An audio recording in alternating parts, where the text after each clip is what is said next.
Master minds commerce చదవాలనుకునే 10th inter విద్యార్థుల తొలి ఎంపిక. నమస్తే రమగారు. నమస్తే జయ. రమగారు, ప్రెగ్నెంట్గా ఉన్నప్పుడు అంటే గర్భవతిగా ఉన్నప్పుడు ఎలాంటి పుస్తకాలు చదవాలి, మన ఆలోచన విధానం ఏ విధంగా ఉండాలి, ఎలాంటి పనులు చేయాలి, అప్పుడు హెల్దీ బేబీ బయటకు వస్తుంది? శుభ్రంగా లాగించేసి అన్ని తినాలి, 4 తినాలి, షడ్రసోపేతంగా తినాలి.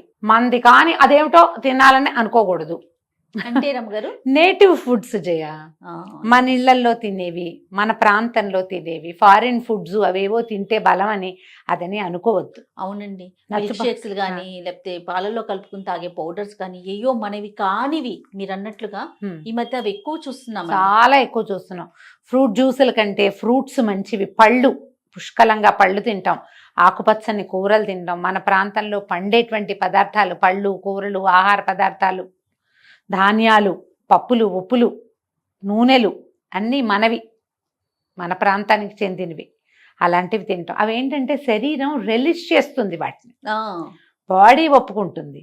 ఈ ఐస్ క్రీములు తినాలి, చాక్లెట్లు తినాలి, ఎక్కడో ఏమిటో బిస్కెట్లు తినాలి, అవేమిటో బిస్కెట్లు తింటే బలం, ఆ పప్పులేవో తింటే బలం, అవేం భావించకండమ్మా. అవన్నీ బలాలే కానీ అవి లేకపోతే కుదరదన్నది ఏమీ లేదు. బలవర్ధకమైన ఆహారం అంటే మన ఫుడ్డే, మందే. మనం ఏం తింటాము, ఏ టేస్ట్ మన నోటికి నచ్చుతుందో రేపొద్దున బేబీ కూడా ఆ టేస్ట్లో ఇష్టపడుతుంది. అలాంటిది ఉంటుందంటారా? ఏమో అదైతే తెలియదు కానీ నేను ఉప్మా తెగ తినేదాన్ని. మా వాడికి ఉప్మానే ఇష్టం. ఎవరికి? చిన్న ఆయనగా పెద్ద ఆయనకి. ఓకే. ఉప్మా తినేవారా మీరు? మా బ్రహ్మాండంగా తినేదాన్ని. తెల్ల రవ్వ, ఎర్ర రవ్వ, రమ్మగారు ఏదైనా సరే ఉప్మా తినిపారేయటమే. ఉప్మా చేసుకుని తినేసిద్దాన్ని. నాకు మామూలుగానే బేసిక్గా ఉప్మా లవర్లు చేయ నేను. ఉప్మా లవర్నే. దోశలు వేస్తాను, ఉప్మా ఉంది అంటే ఉప్మా తింటాను అని చెప్తా. మా బుడ్డదానికి కూడా ఉప్మా ఇష్టం రమ్మగారు. అవునా? చాలా మంది పిల్లలు అసలు జనరల్ గా తింటారు కదా ఉప్మా అనగానే ఏవో సూపర్ అంటది. అదే రాగి తింటాం. ఒక్కొక్కళ్ళు ఒక్కో రకం. అంటే అందులో ఏదో బలవర్ధకం ఉందని కాదు, ఆ రుచి, అది ఇష్టం. జనరల్ గా అన్ని టిఫిన్ లో నచ్చింది ఏదన్నా ఉందంటే చాలా మంది ఉప్మాకు ఓటేస్తారు కదా. ఎందుకంటే ఆ ఉప్మాని సరిగ్గా ఏమిటో చెప్పమాగా చేస్తారు. సరిగ్గా చేస్తే ఉప్మా అంత సూపర్ ఇంకోటి ఉండదు అసలు. రామగారు, మనం కిచెన్ లో ఉప్మా చేసేద్దాం. బోల్డ్ ఉప్మాలు చేశాను జయ నేను. మన ఇద్దరం చేద్దాం రామగారు. సరే. ఓకే. అయితే ఈ పదార్థాలతో పాటుగా కూల్గా ఉండటం, తాపీగా ఉండటం, హైరానా, పోట్లాట, గొడవ, నాకు అదేదో కావాలి, ఇలాగ ఎలాగో కావాలన్న గుంజాటన అవి ఉండకూడదు. ఈ ప్రెగ్నెన్సీ పట్ల భయం, ఎలా పురుడొస్తుందో, ఎలా అవుతుందో, ఎలా ఎవరి పోలికొస్తుందో, భయం భయం భయం, అన్నిటికీ భయం. అమ్మో అమ్మో అమ్మో అని భయపడ్డం, ఇవి ఉండకూడదు. పని పాట లేకుండా కూర్చోకూడదు. ఇప్పుడు ఏదో బెడ్ రెస్ట్ అవి తప్పనిసరి అనుకోవచ్చు, ఇప్పుడు వస్తున్నాయి అలాంటివి. ఇక తప్పనిసరి అయితే సరే, రెస్ట్లో కూడా మీరు మంచి మాటలు వినొచ్చు, మంచివి చదువుకోవచ్చు, కూర్చుని చేయగలిగే పనులన్నీ చేసుకోవచ్చు. పుష్కలంగా పనిచేయండి, శుభ్రంగా తినండి, మంచి ఆలోచనలు చేయండి. పగ తీర్చుకునే ఆలోచనలు, కసిదీరా మాట్లాడాలు, కచ్చగా బిహేవ్ చేయటాలు అవి చేయొద్దు. అవన్నీ కూడా ప్రతికూల ప్రభావాన్ని చూపిస్తాయి బేబీ మీద. ఇప్పుడు చూపించద్ది అంటే ఇది ఒకటే కాదు, ఒక కడుపుతో ఉన్న చిన్నపిల్లకే కాదు, భర్త, అమ్మా నాన్న, అత్త మామ కూడా సహకరించాలమ్మా దీనికి. వాళ్ళు బడి కాల్చుకు తింటూ ఉంటే ఈ పిల్ల ఏం చేస్తుంది? కడుపుతో ఉన్న పిల్ల, దానికి ప్రతికూల భావాలే వస్తాయి. అంతే కదా. నెల తప్పిన దగ్గర నుంచి మేమైతే ఇలా కాదు, మాకైతే అలా కాదు, మా రోజులో ఇది కాదని వెధవ కబుర్లు చెప్పకండి. ఎవరికైనా అదే కడుపు, అదే నొప్పి, అదే బరువు. కాకపోతే ఎవరి అనుభవం వాళ్ళది. ఒక్కోళ్ళు తేలిగ్గా ఉంటారు, ఒక్కోళ్ళు ఉండరు. మాకు అసలు మార్నింగ్ సిక్నెస్సే లేదు జయ, వాంతులు లేవు. ఒక్కొక్కళ్ళని చూస్తాం పూర్తి కన్సీవ్ అయిన దగ్గర నుంచి కనేదాకా పాపం వామిటింగ్సే. వాళ్ళు ఏమి సంతోషంగా, ఏమి హాయిగా ఉంటారు. వాళ్ళని సపోర్ట్ చేయాలి కదా కదా. పొడి పొడిలాడుతూ ఉండి ఏ బాధ లేకుండా అన్ని పనులు చేసి, బండ్లు వేసుకుని తిరిగేసి, పైకి కిందకి ఎక్కేసి, ఇళ్లలో ఫంక్షన్లు ఉంటే ఆ పనులు కూడా చేసేసి, అన్ని పనులు చేసుకోగలిగే వాళ్ళు ఉన్నట్టే, ఏమీ చేసుకోలేక, ఏం తిన్నా కక్కేసుకుంటూ, కూర్చోలేక, నుంచోలేక బాధపడే వాళ్ళు ఉంటారు. వాళ్ళ స్థితిని అర్థం చేసుకోవాలి వాళ్ళతో ఉన్న సమాజం. ఇప్పుడు వీళ్ళు ఒకళ్ళే కాదు కదా. ఇప్పుడు నీకు చెప్తాను ఏదో మాట, నువ్వు ఒకదానివే చేస్తానంటే ఎట్లా? మొగుడు లేడా? ఇంకా పిల్ల జల్ల పైన ఉన్న పిల్లలు ఉండొచ్చు, అత్త మామ ఉంటారు, వాళ్ళంతా సపోర్ట్ చేయాలి కదా. అంతేగా. ఏ ప్రెగ్నెన్సీకి ఆ ప్రెగ్నెన్సీయే సపోర్ట్ చేయాలి సమాజం. ఈ కడుపుతో ఉన్న పిల్లలు సాధ్యమైనంత ప్రశాంతంగా ఉండటం, ఏదైనా మంచి మాటలు, పాటలు వినడం, పుస్తకాలు రఫ్ గారు. చక్కటి పుస్తకాలు చదువుకోవటం, ఉమ్.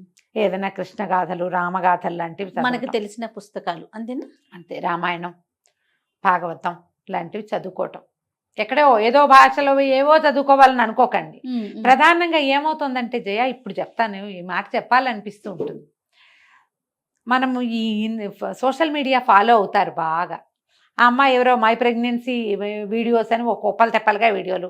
ఇవాళ నేను తిన్నా, నేను నుంచున్నా, నేను పడుకున్నా, నేను నాకు అలా ఉంది, నాకు ఇలా ఉంది, బేబీ కిక్ చేస్తే మా ఆయన పరిగెత్తుకొచ్చాడు, మా ఆయన ఆనందించాడు, మా అత్తగారు సంతోషించింది, ఏవో చెప్తారు. అదంతా సినిమా. నిజమో అవునో కాదో వాళ్ళు చూపిస్తారు, మనం చూడం. ఇక్కడ వీళ్ళు మా ఆయన నా బేబీ కిక్ చేయగానే అతను పరిగెత్తుకు రాలేదు, అత్తగారు ఆనందించలేదు అని ఏడుస్తారు. ఊహించుకుంటారు. ఊహించుకుంటారు, అలా అవలేదు, అలా లేదు. సినిమాల్లో 5 వరకు ఉడికే సినిమాల్లో ఉండేవి, ఇప్పుడు ఇన్స్టా రీల్స్ వచ్చాక క్షణక్షణం నా ప్రెగ్నెన్సీ అంటాం. ఇక ఆ ప్రెగ్నెన్సీ అంతా రోడ్డు మీదే ప్రపంచంతో పంచుకుంటా మా మీ ఇష్టం, మేము కాదని ఎందుకు వెళ్ళలేదు.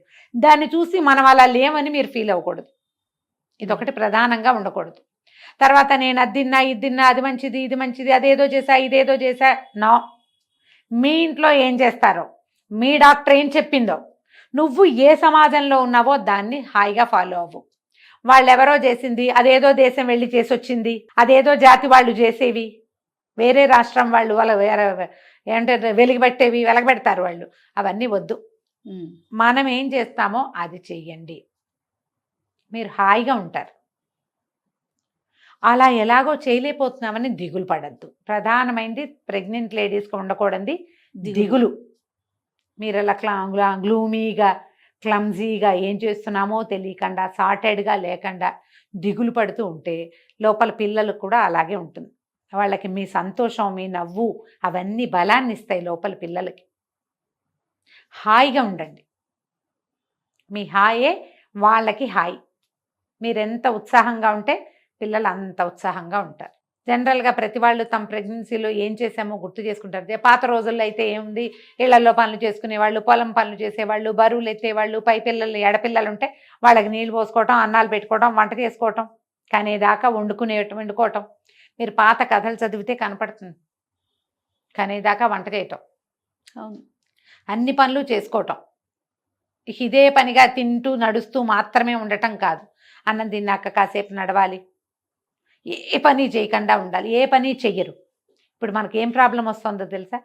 ఏం చేయకుండా చక్కగా నొక్క పోషిస్తే ఘనంగానే ఎంత పనమ్మా చంటి పిల్లలతోటి. నిద్ర గాయాలి, కూర్చుని ఉండాలి, కూర్చుని పాలివ్వాలి, పిల్లని అన్ని రకాల పోషణలు చెయ్యాలి. ఎట్లా చేయగలుగుతారు అలవాట్లేంది? రోజువారీ పని చేసుకుంటూ ఉంటే సులువుగా పురుడు వచ్చేస్తుంది. రోజువారీ పని అలవాటు ఉంది, 2-3 రోజులు రెస్ట్ తీసుకుని 4వ రోజు నుంచి పిల్లల పక్క బట్టలు మడత పెట్టుకోవటం, పిల్లలకి చొగా నూనె రాసుకోవటం, పిల్లల పక్క బట్టలు మార్చటం, మన పక్క సరి చేసుకోవటం, అవైనా చేసుకోవాలిగా. 10-12 రోజులు తిరిగేసరికి మెల్లిగా కాస్త వంటింట్లోకి వెళ్ళి ఏమైనా పాలు నీళ్లు మనం కలుపుకోవటం, అవసరమైతే పిల్లలకి ఏమైనా చూసుకోవటం చెయ్యొద్దు. మరి ఇది ఎట్లా చేస్తాము? ఈ ముందు ఎట్మోస్ట్ కేర్ ఇచ్చేస్తారు. ఇంకొంతమందితో ఇది ఒక సమస్య. ఈ కేరు ఈ పిల్లలు పుట్టాక చంటి పిల్లల్ని చూస్తున్నారు, నన్ను చూడలేదని ఏడ్చే వాళ్ళు వచ్చారు ఇప్పుడు. పోస్ట్ పార్టం నాకు కేర్ లభించట్లేదు అని. అతి కేరు ఎక్స్పెక్ట్ చేయొద్దు, ఇవ్వద్దు. ఈ 2 పెట్టుకోండి. కేర్ ఇవ్వాలి, అతి కాదు. వాళ్ళ పొట్టని మనమే మోసేలాగా చేయకూడదు. హాయిగా మంచి కబుర్లు వినండి, ఫ్రెండ్స్తో, చుట్టాలతో చక్కగా మంచి మాట్లాడుకోండి. ఏదైనా ఒక గ్యాదరింగ్ ఉంటే వెళ్ళి అక్కడ కూర్చోండి, హ్యాపీగా కబుర్లు కాకరకాయలు చేయొచ్చు. గాసిపింగ్లు అవి చేయబోకండి. ఇక్కడ మాటలు అక్కడ అందించడం అలాంటివి చేయొద్దు. అది చేయకుండా ఉంటే ప్రెగ్నెన్సీ హాయిగా వెళ్ళిపోతుంది. మంచి మాటలు, ఏవో చిన్నవి పన్నవి ఇంట్లో చిన్న తగాదాలు ఏవో వస్తాయి, పెద్దవి కత్తి కటారు పట్టుకునేంత దాకా పోవద్దు దానికి. చాలామంది ఏంటంటే సీమంతాలకి వాటి కోసం కూడా తగాదాలు పడి, నేను అరేంజ్ చేసుకోవాలి, నేను అలా పెట్టుకోవాలి, ఏదో ఫోటోల కోసం. నిజమమ్మా, ఇవాళ రేపు అదే ప్రాబ్లంగా ఉంది. అదొక గొడవ. వాళ్ళు వద్దంటారు, అత్తగారు కాదంటుంది, మా ఇంట్లో లేదంటుంది, నాకు చేసుకోవాలని ఉంటుంది, పిల్లకి నేను గ్రాండ్గా చేసుకోవాలనుకున్నాను. ఇవన్నీ ఉంటాయి ఊహలు. ముందంతా పెళ్లి కూడా ఇష్టం లేదని చెప్తారు వీళ్ళు. పెళ్లి మీద ఆసక్తి లేదు, నేను రెడీగా లేనంటారు. పుచ్చుకొని పెళ్ళి అవుతుంది, నెల తప్పుతుంది. ప్రెగ్నెన్సీ మీద ఎన్ని ఐడియాలు వచ్చేస్తాయో వీళ్ళకి. ముందు పెళ్ళే వద్దన్నాంగా మనం, అలా అనిపించదు. ఏం పర్వాలేదు. తర్వాత టైట్ బట్టలు వేసుకోవద్దు, ఈ లెగ్గిన్స్ అట్లా ఒంటికి పట్టుకుని ఉండేలాంటి బట్టలు వేసుకోకండి, గాలి ఆడేలాంటి బట్టలు వేసుకోండి. ఆ పొట్ట మీద ఇట్లా పట్టుకునేలాగా ఉంచుకోవద్దు. తేలికపాటివి, పల్చటివి, light colours, cool colours, dark బ్లాక్లు అవి వద్దు. కొంచెం అవి తగ్గించుకుంటే హాయిగా ఉంటారు, అంతే. రైట్ రమ్య గారు, నమస్తే. నమస్తే జయ.